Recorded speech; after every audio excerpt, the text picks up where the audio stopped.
That's a good question. I think there's a lot of young people that I teach, and they're very religious, a lot of them.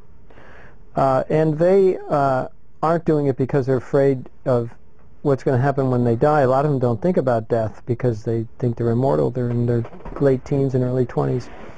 Um, what I think that they are more interested in is what they want to live for, because they look at life and it's probably going to be a pretty long life for them, and they want to give their lives to something great, something bigger than them.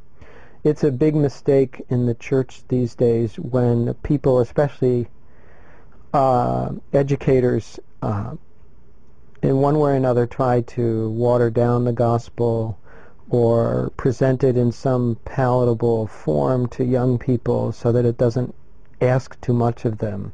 The great problem in the churches these days is not that we're asking too much of young people, it's that we're not asking enough of young people.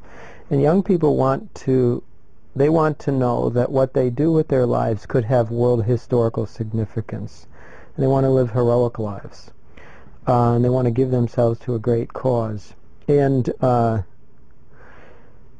that, I think, is what leads them to belief. Now, I think what leads them to deepen their belief is that as you go on, you do come to realize that you're not going to live forever, and that the reason that you've been living the way you do is because of you are striving for a goal which goes beyond this life. And I think that people bump up against that later on in life.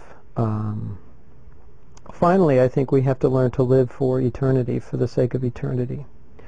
And I've come to believe in a much more deep way now than I did when, say, I first went to the seminary, in immortality, the destiny that we have implanted within us, which causes us to long for God. And it's a longing that isn't fulfilled until after we die.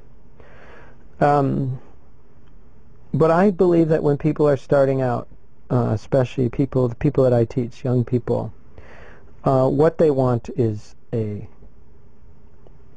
life worth living, and a purpose that is bigger than them.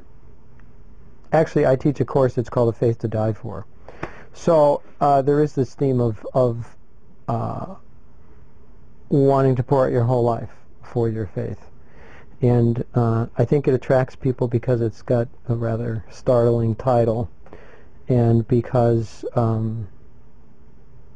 it makes the point that there are some things worth dying for.